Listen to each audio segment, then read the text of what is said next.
till I'm on top. Yo, Yeah. no, I ain't the type to give up. If I do something, man, I do it till I get what I want. Hey guys, Coach Dan here, aka Mr. Steal Your Machine. I have been lifting for over 20 years. I've been coaching others for 10 plus years, and I hold a degree in exercise and sports science. On this channel, we're all about evidence-based muscle growth or hypertrophy training, getting you as jacked and shredded as your little heart wants. Today, we are going through push workout number 2 for the week. I'm going to show you what I do, explain why I do it, and show you exactly how to execute so you can use everything today if it's appropriate to you in your own training. So we are at the back half of the week. We've had a great start to the week. Monday, Tuesday, Wednesday, we've gone push, lower body, pull. It feels as though each one of those sessions was muscle growth times 10. I feel jacked up, quads, upper back, everything's feeling good. It feels like I've had a really good start to the week. Now it's about backing it up in the back half of the week and bringing it home strong. So we continue on. So push workout number 2 for me starts the same as my other push workout, which is with lateral delts. Now, lateral delts being a priority for me at the moment, I put them at the start of the session such that they get the most amount of energy while I have the most amount of focus and all that kind of stuff. So we put them early so they can be a priority. Later down the track, they might, as they come up and they get better, we could switch them to later again. There is potential for this and you doing this first to affect things like my upcoming pressing movements and my other stuff for the day. So it's just a matter of, putting the priorities first, let those things kind of do their best afterwards, and then maybe switching them back later on if this is no longer a priority. So this is a MedX machine lateral raise. Now I am moving house next week. So one of the big downsides is I will not be able to use this machine again. This is a precious machine. It's very, very good, very effective. Just smashes the side delts and you feel nothing else. So it will be sad. I've never seen this machine before. I may never see this machine again. So one of the things about having an old school gym like this is that you kind of find machines like this, little pieces that, maybe the equipment manufacturer went out of commission, but this machine's been cruising around in the gym world for however many years. Anyway, let's stop getting emotional. So we have these arms, and this one can kind of rotate in here like such. Good thing about these arms, or I think is a benefit, is they're not out to the side. So a lot of the machine lateral raises you have these days have these rollers. They'll go back out to the side. You'll see in a second here, this is kind of angled slightly in front, which appears to be good for training the lateral delt versus it being directly out to the side. And obviously arm coming in towards the head would be anterior delt. So essentially we'll tuck in here like so, drive out. Now while I'm doing this, what I'm thinking about is the lateral delt and how it's pulling my arm essentially, or my humerus, towards my shoulder. So we're thinking pull this to this, not simply push the weight up, but pull those 2 points together so we can really get that good mind to muscle connection, control the down, push. Thinking about that lateral part of the shoulder, lateral part of the deltoid. All right, let's keep it going. Feeling good. Back end of the week, new program next week, new gym. That'll all be fun and exciting. I'm normally not someone who loves change, but this little change of especially changing the program, I'm thinking, this will be cool. This will be fun to figure out something new. And all right, let's rip in.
right, MedX machine lateral raise done. We still got a little bit of lateral delts at the end, but we kick things off there such that, yeah, we can put the most into it at the beginning of the workout. See if we can't build up these lateral delts as a priority, even though it might affect what's upcoming. For now, put first things first. What was that? The 7 laws of highly effective people? Put first things first was one of them. That's number 1. Number 2, I've never been a massive jam on sandwiches and toast fan, or jelly as I think the American viewers say. But I figure that might be a good morning snack before coming here. I don't eat before coming here. It's just a little bit of carbohydrate in my intra-workout shake. But a white bread, jam or jelly sandwich. I don't know why I've never been a jam or jelly person, but there you go. Anyway, enough chit-chat. Incline cambered bar bench press. Cambered bar, this bar with the big dint in it. Not very popular, or not popular at all, should I say. It is going to allow a larger range of motion, so a bigger stretch through the chest, and potentially that has some value for muscle growth. Incline. I have been inclining higher, which according to this bench has been about 30 degrees. Now, I've been looking at my technique on the film, and I've sort of thought, my elbows keep kind of coming away from the bar as I sort of finish the range of motion, and I kept thinking, I just need to sort of touch the chest higher up to keep it in line with my arm, or this part of my arm. So we don't really want to bench press if we touch the bar down here and then externally rotate it back up to position. We usually want to have everything supported and push directly up against the weight, because the weight is coming directly down against gravity.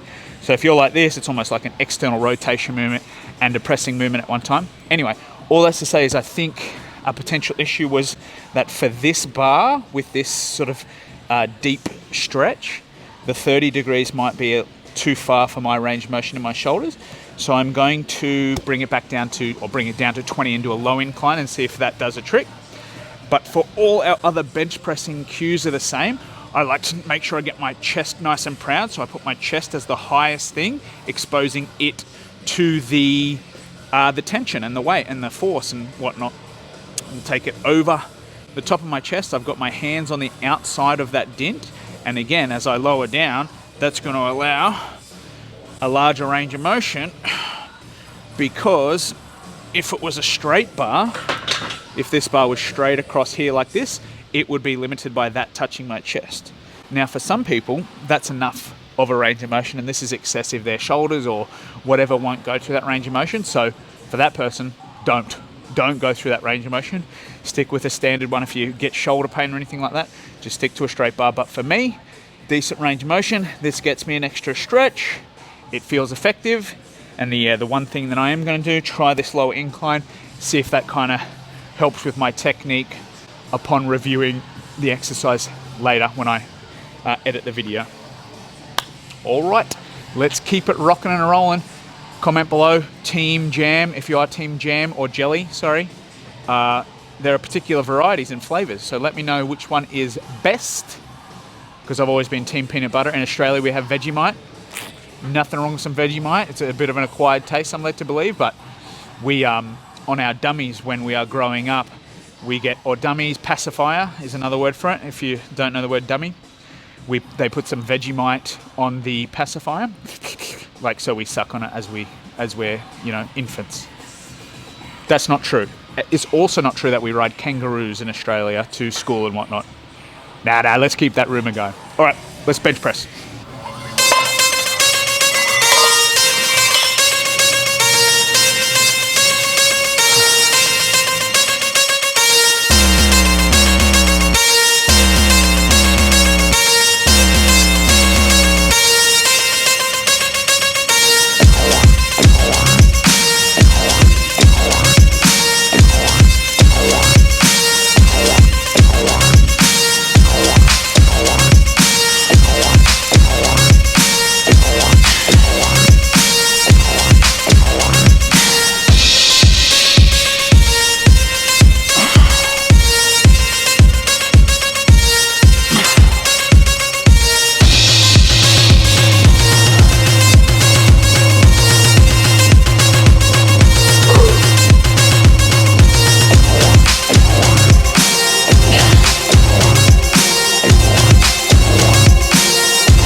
All right, incline cambered bar bench press done. I think that was a good change. The decrease in angle made it feel like it was a bit more within my range of motion. So it's a bit of irony is that you use the camber bar to increase the range of motion, but the position of being in a high incline put my shoulder in a position that it just probably couldn't quite get to. So at the bottom I was kind of tucking it under like this. That there reduced it by 10 degrees, made a big difference. So you still got to work within your own range of motion, even though, yeah, I'm a big fan of training the muscle in stretch position at least part of the time. There's probably an excess of that. So next we move on to a plate loaded chest press. So this is a nice feeling chest press, really joint friendly, feels effective on the chest. One of the potential downsides to a machine like this is the difficulty throughout the range of motion starts off hard. So you can see these machines when they're on hinges back there, weight is out here. So this weight is closer to that point, and then as you start to press and it gets directly out from the hinge point, it actually gets harder or the hardest when it's directly out. And then if you were to continue on and be above the hinge point, it would get easier again. So with that in mind, it starts off easier and gets harder. That might be a potential downside, not just for muscle growth, maybe, but also our strength curve on pressing movements. So we potentially need to make it harder in the stretch position and easier as we go on for muscle growth. However, again, I've done that one. That's really hard in the stretch position. You get a big stretch. So as a variation, I'm happy to do this. And again, that training the muscle in the stretch position isn't conclusive. It might not matter as much as a little bit of science that's come out recently we're in 2025 has said it is. Training partly like that, yeah, but nothing wrong with sort of mixing it up and getting some stuff harder in the shortened position as well. So chest press, grab your hand position, set your height of your seat and whatnot, so your arm's directly behind the level of the bar. Drive the upper arm or humerus essentially towards one another. So the chest job attaches in the sternum, up in the clavicle and down on the sort of rib cage and abdominal area. So it's like that, comes and attaches to your arm. So it's pulling your arm to those points. So when we do it, we're not just thinking push the weight out, we're thinking pull the arm across the body to contract the chest. This one has a nice little upward angle to it, which for me suits my preference because I am more focused on upper chest than lower chest and the rest of the chest essentially. All right, we've got a little bit extra weight to add and then we're hitting it. Let's go.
All right, chest work done. Now we head into the tricep isolation stuff with the easy bar skull crusher.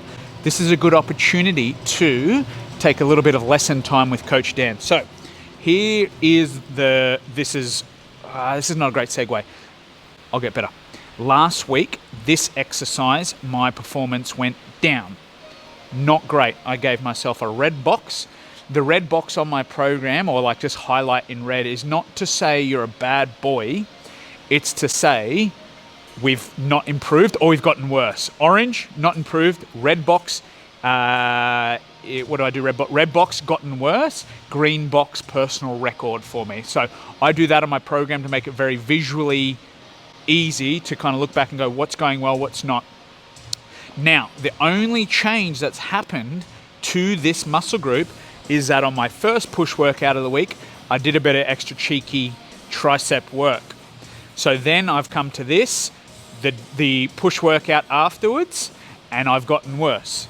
Now, the lesson here is there is potentially doing too much or too much volume, which might lead to a drop in performance. So you would recent research suggests that more volume does lead to more progress. Now, everyone out there is going to go, lower, blah, blah, blah, blah.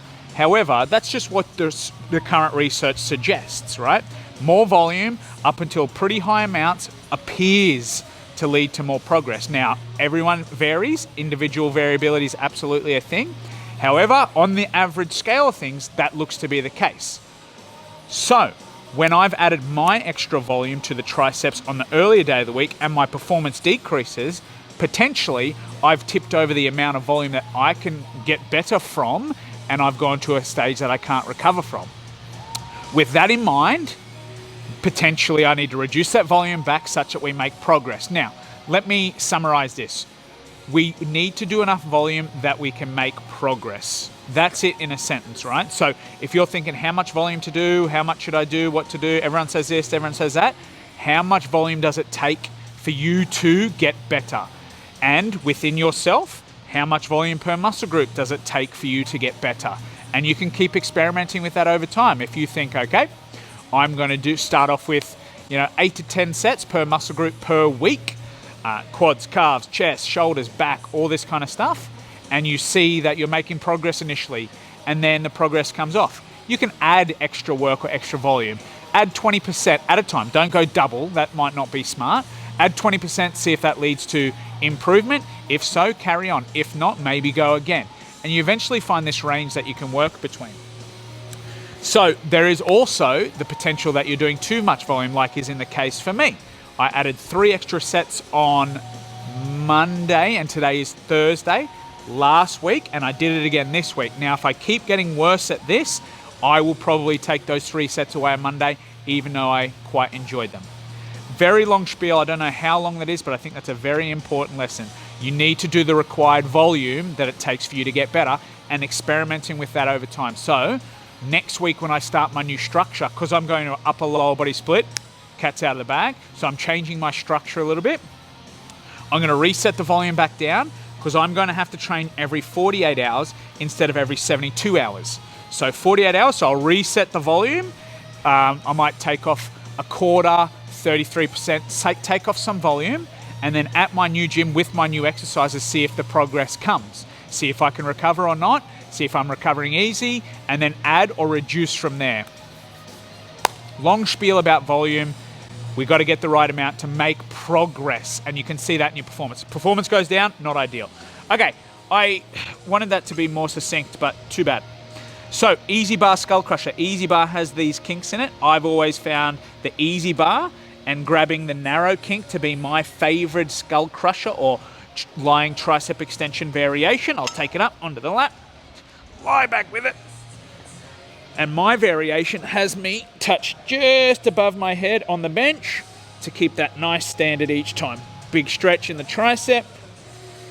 Other people like a variation where it goes to the forehead. I used to do that back in the day. And other people like to the chin. I've never really liked that, because it has jacked up my elbows a little bit. So I always do the overhead variation, but you could do one, do all, mix it up over time. No one size fits all. Okay, let's get to our weight and see if last week was just a one-off and I have to get used to doing that extra volume, or if the extra volume is just not going to lead to any extra progress, and in that case, take it away. Take it away as I mean get rid of the volume.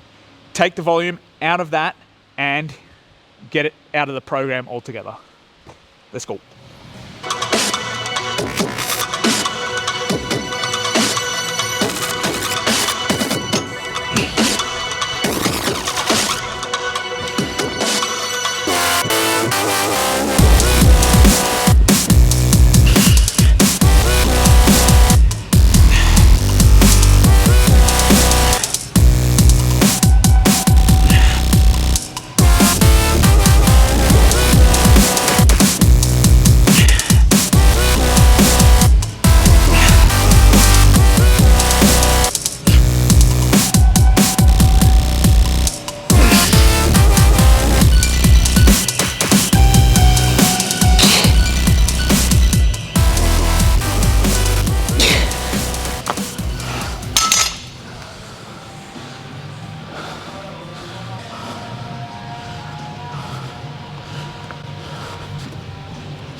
All right, quick one. What is your least favorite gym etiquette mistake?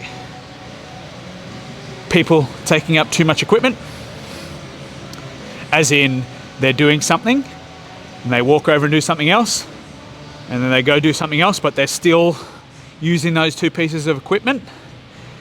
Number two, leaving weights out and just sort of leaving them either loaded on things or on machines, or not returning their weights. Least favorite out of those two, because I'm at the moment doing all of them. But to be fair, there is no one else in the gym. Not saying gym etiquette can't apply, because there's no one to be etiquacious. Anyway, tricep performance was regained there a touch.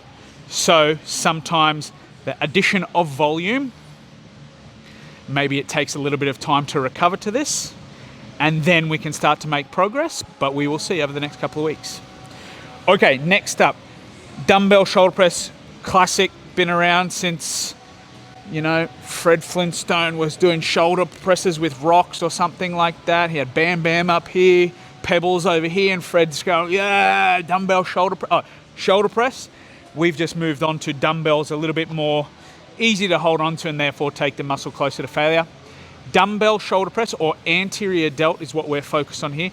Arguably not necessary to have exercise that focus on it, because all of our pressing movements, chest, flies, all that kind of stuff does use the anterior delt. So the anterior delt attaches on the deltoid tuberosity and then comes into the outer portion of the collarbone or clavicle. So the pec attaches to the inner portion of the clavicle. So you can see that they're closely related, right? So like upper pec exercise might be arm in this direction here, kind of like going up and uppercutting myself. That would be upper pec, taking the origin to the insertion or insertion to the origin. But then if I go to anterior delt, suddenly I'm taking my arm more towards my head. Now I'm over the top of the pec. Not that the pec won't work, but now the anterior delt's more inclined to be able to do that job. So that's something to keep in mind when you get your setup. You want to think, okay, arm is coming towards the head. If we incline too far and my arm path will now be sort of across here and uppercutting myself, we might get more of the pec. I said argue, but got there. We go there at the end. So all good.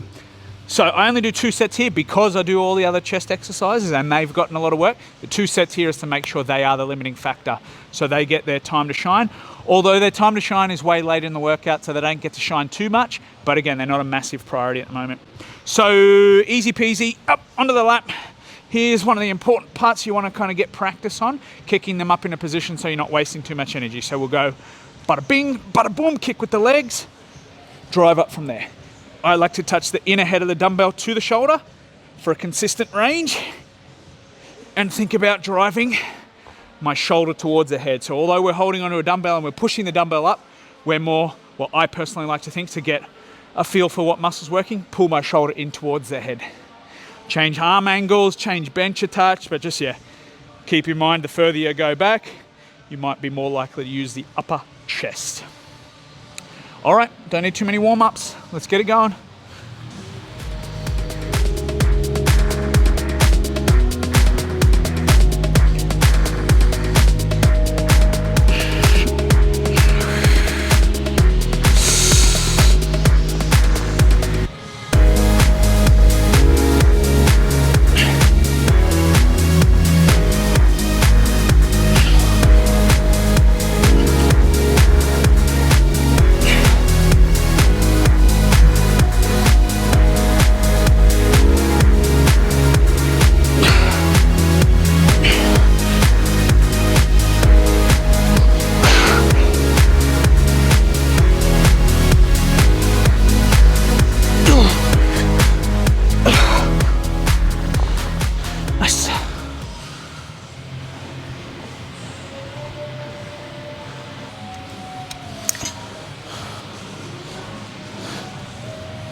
Okie dokie, triceps and one more lateral delt exercise to finish.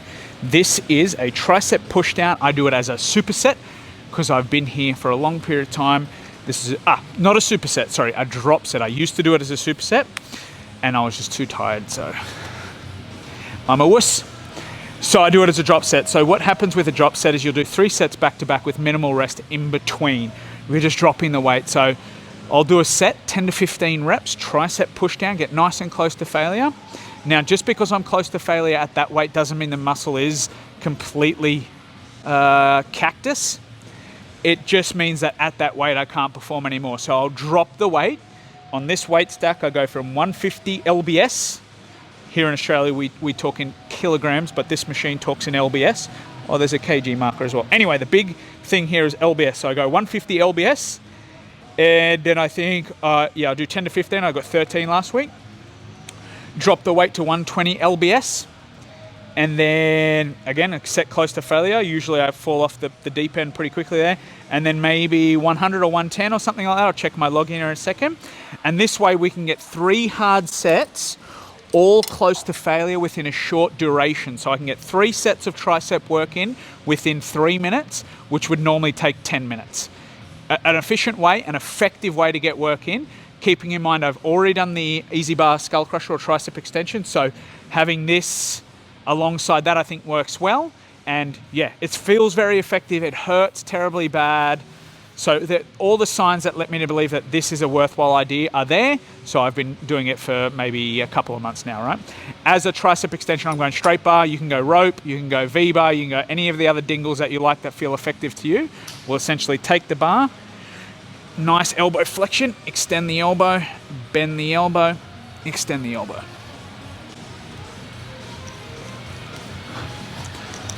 So this one, potential downside to this is that we don't get this stretch to the long head of the tricep because the long head of the tricep attaches to the scapula. So a flexed elbow is a stretched out tricep, and extended shoulder is a further stretched out long head. And it potentially might be more effective for training the triceps, which has been shown in a couple direct studies. One direct study that I know of. So, but again, I've done one where my arm's here.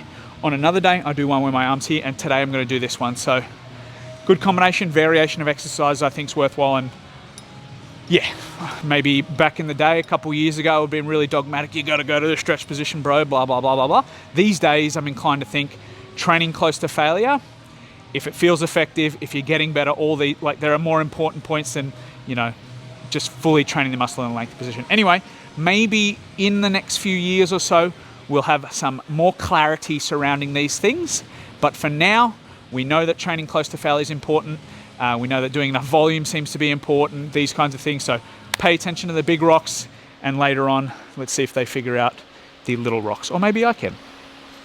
All right, let's go.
All right, drop set, that feels good. Nice little tricep pump.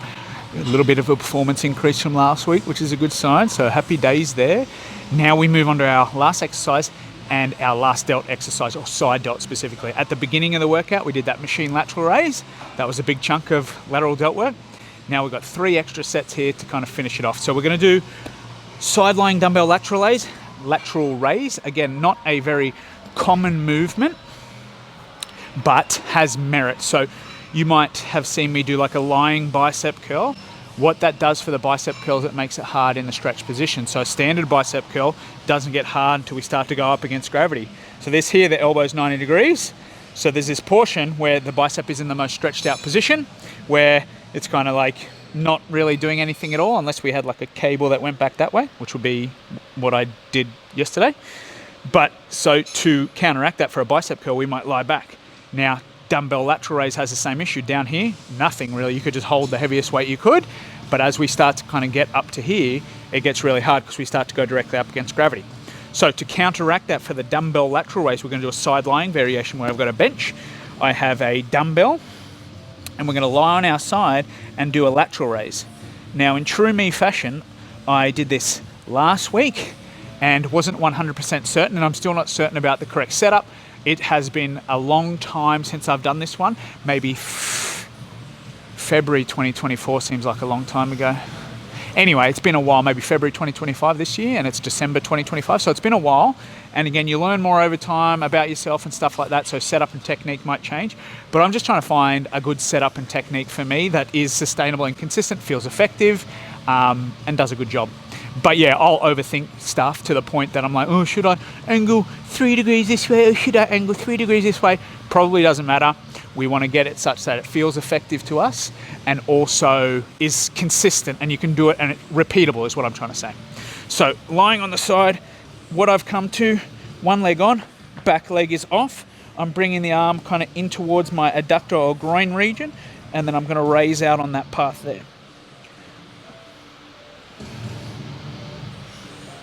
So that's what I've gone with. And again, just want it to be consistent. Want to make sure I feel the working muscle, all these kinds of things. So we shall see. I like it. I think it's really good, really hard, and then you can finish it off quite well. Feels really effective. You got to do both sides. I don't know if there's a way to do this, like definitely not side lying, do both sides at one time, but like some sort of lying down one like this. Okay, that might be good at one stage. Okay, all that said, let's grab our dumbbell and let's get into it.